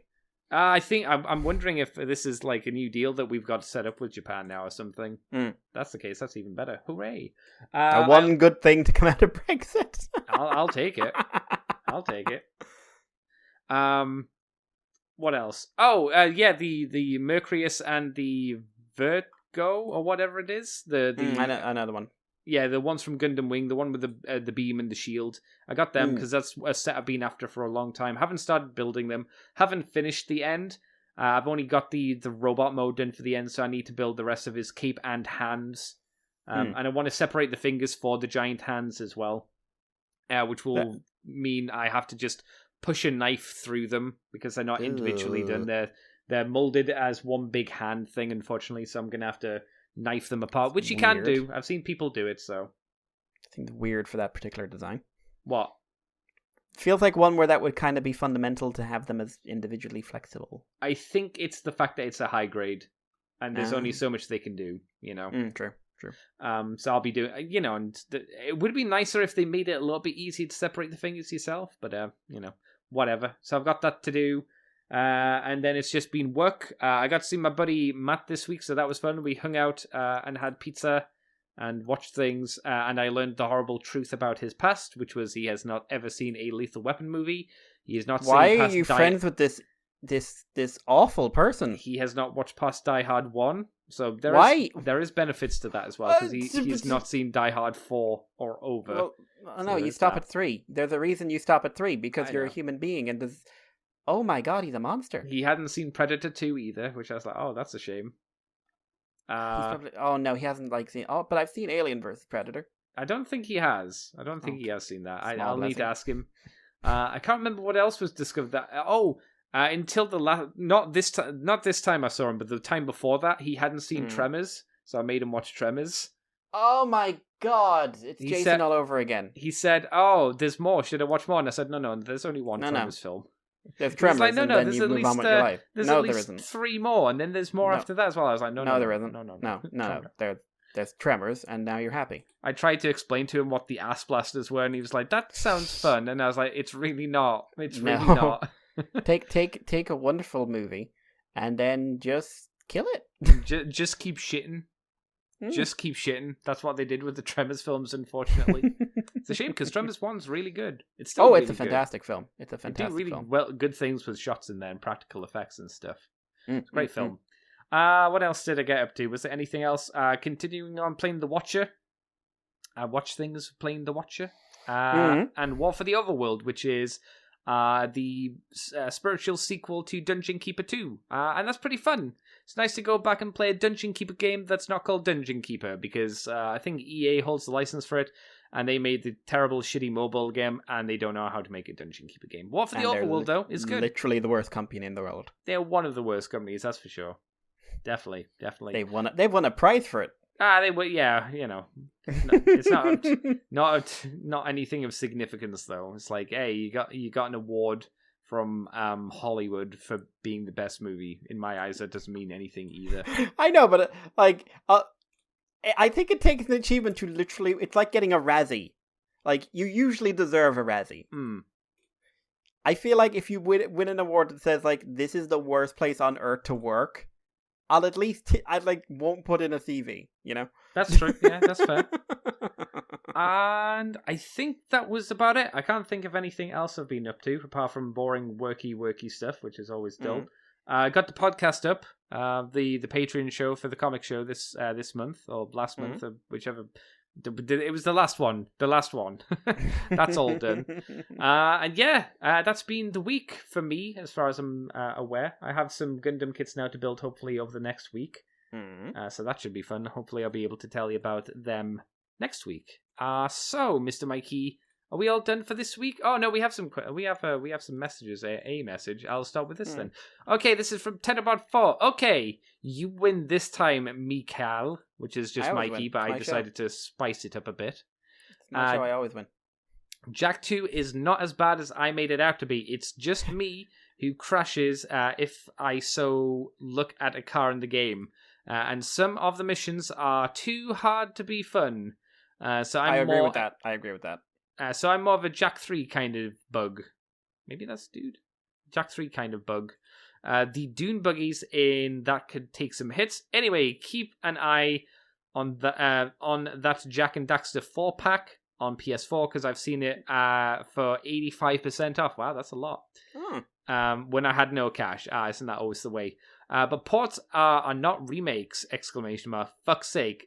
So also, Otome Games no Hatsu Flag Shike na Nai Akuyak. Wow, that's a big title. Is back. That game's back, apparently. That's villainous. Oh, okay, there you go. Otome Game, the girl games. Yeah. The better nerd girl stuck in a game world. Yeah, okay, yeah. Cool, yeah, thank you for letting us know. But what do you think about that, Mikey? What do you think about getting yourself a Jack 4-pack? I mean, I would like to play Jack again. If it's on sale for a cheap price, I might pick it up again. 85% off? Well, not at the moment, because all my money's like being saved up and sold off to pay for an addiction. But but I'll definitely want to play it again. I really like the Jack games. They're ones I come back to every few years, kind of thing. I got more into Ratchet and Clank than I did Jack. I think that's where my coins fell. Yeah. I think at the time I was definitely more Ratchet and Clank, but I think the Jack sequels worked for me a lot better than the original Jack and Daxter. Okay. But yeah, also like I was a teenager and they had boob jokes. Well, that's a thing. Christoph Carlson also pops this message over on the Facebook page. You know what's another bad place to be made out of clear plastic? The front of a truck that kids would most likely want to ram their stuff. They even painted it so they won't know until it's too late. Got a hoist for my birthday, by the way. I think that's probably unrelated. Probably, I'm sure. Probably unrelated. Sorry, Andy, as I suspected, the new Stormcast are too wide to fit on the same base as Graveguards. That's a bummer. They were the Graveguard are 25mm. I was hoping these new ones would be 25mm as well. Yeah. Or at least they'd be able to fit on 25mm. It looks like that's not the case. Lastly, as you have not seen the end of Kumo Des, I'll wait to go off on it. Good. Yeah. But no... That sounds like it ended well. Yeah, that's really pushing me to go watch it. But now that but know that what we fear came true. Oh. Oh, bad animation. Yeah. But I've played a game of MCP, that's a Marvel game we mentioned last week, and is happy to report that Barosimo fucks! ! He fucks. Is he wearing the mask, though? I hope so, otherwise... in the middle, no. in the deed, I mean. Oh, in the deed. Well, yeah, because he's got a horrible melted face with acid or something, doesn't he? Yeah, but he's also rich. Money. He straight up... Hang on. There we go.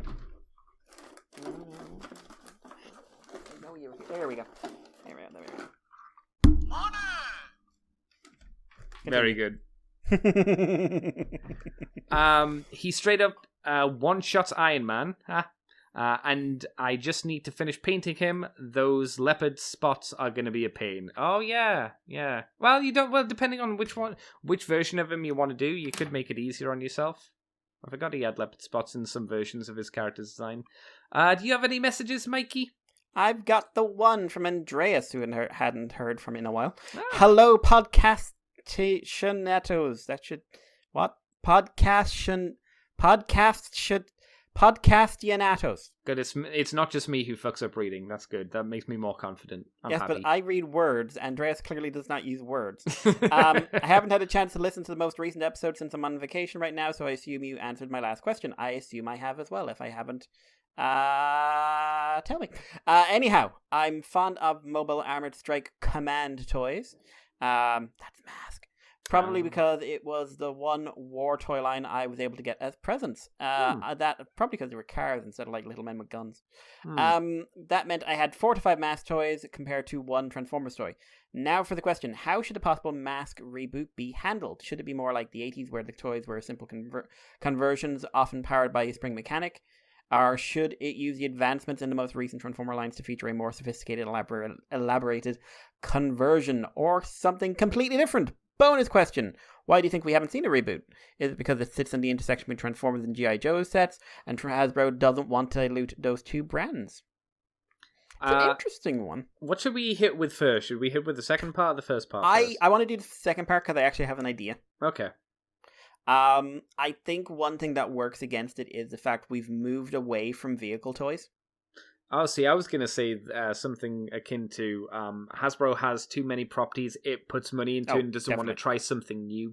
Well, there's definitely that as well, but I think the market's shifted away from playable sets and more into figurines. That's true, yeah, because if you look at most of the things, it's like He-Man 6-inch figures, the Marvel 6-inch figures, Star Wars Black Series, etc., etc. You're right, it is a lot of just figure stuff without the big fancy vehicles. Yeah, and Transformers you could say is an exception, but it's more like not really. The vehicles are really just intrinsic to the figurine. Yeah, exactly. Add-on sets and something like that, they're not as common. Mattel is doing a few of them, but that's mostly for the Jurassic Park line.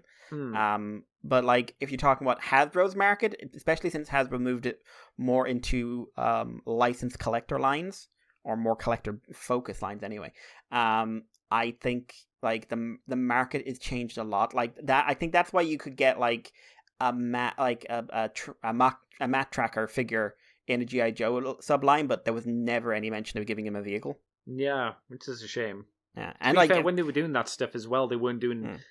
I don't think they were really doing vehicles for them either. There is the new G.I. Joe kind of retro line that they're doing at the moment, which is the 3 3/4, where they are doing vehicles for them, but that's unlikely to have a Mask thing. And again, because G.I. Joe is such a big thing in comparison to Mask, I again don't see them kind of drifting over to Mask, which is a shame because that's the place that you do it now, I think.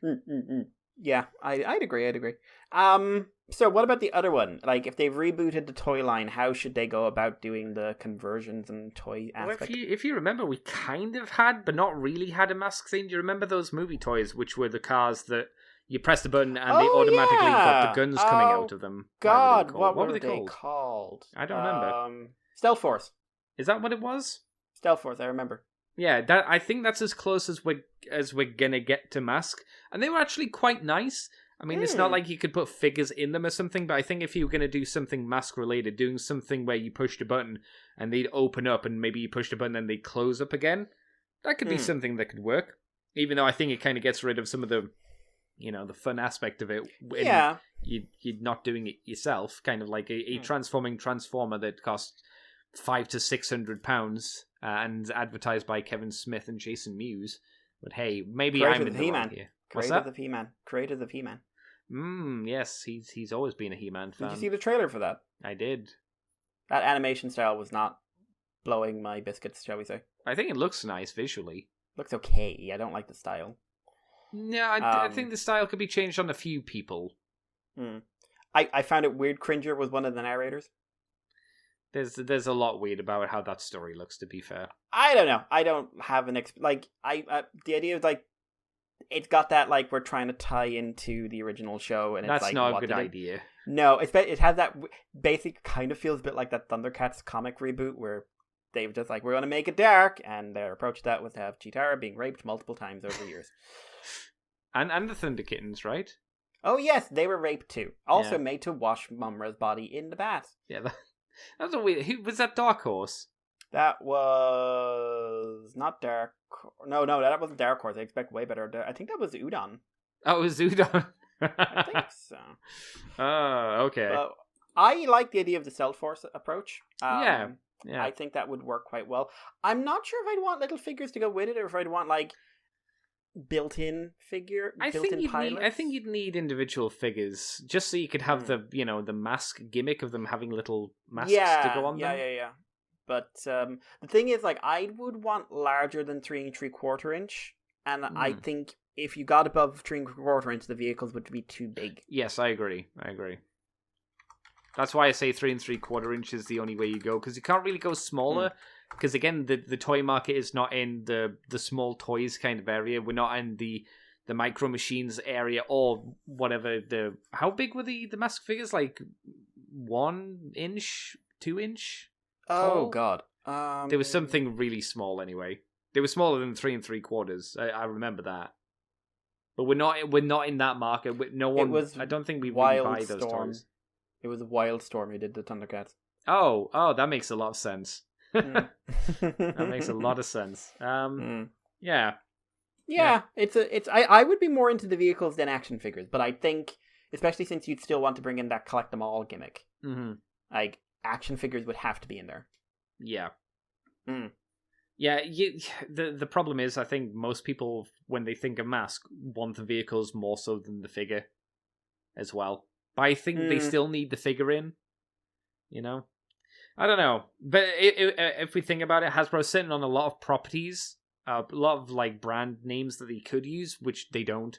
Like that weird random crossover comic that we had all those years ago, like to show humanoids and visionaries and stuff like that. Nothing was done with it. Nothing was touched with it. It was just kind of left again. The closest we got was the crossover with Transformers, which has been varying in quality most of the time. And when I say that, I mean like for Visionaries and for G.I. Joe. So, yeah. Anything else, Mikey? Are we good? No, I'd say we're good. Then where can people find you on the internet, Mr. Mikey? You can send me a message on IrishPaler on Twitter, and of course you can send us messages on the Moonbase 2 and moonbase2@gmail.com and Patreon and Libsyn and on Twitter and on Facebook and wherever you'd like. Wow. Andy, what about you? You can find me on Twitter and Tumblr, CCTFW, or on YouTube as Corporate Commander TFW. You can find this podcast on the Moonbase 2 forums, on Twitter, iTunes, Facebook, Libsyn, and YouTube as Moonbase 2 Transformers Podcast. You can also head over to the patreon.com/moonbase2 and do $2 each month for the extended version of From the Files of Teletran 2 and the Moonbase Woo Woo, where we talk about non-transformery things in more details. I'm over on Twitch as CCTFW, and you can also go to the ccbunker.weebly.com if you want to get us that way as well. Yay! So thank you, Mr. Mikey, for joining me this week once again. Thank you for being you. Yay, and we will catch you next week, everybody.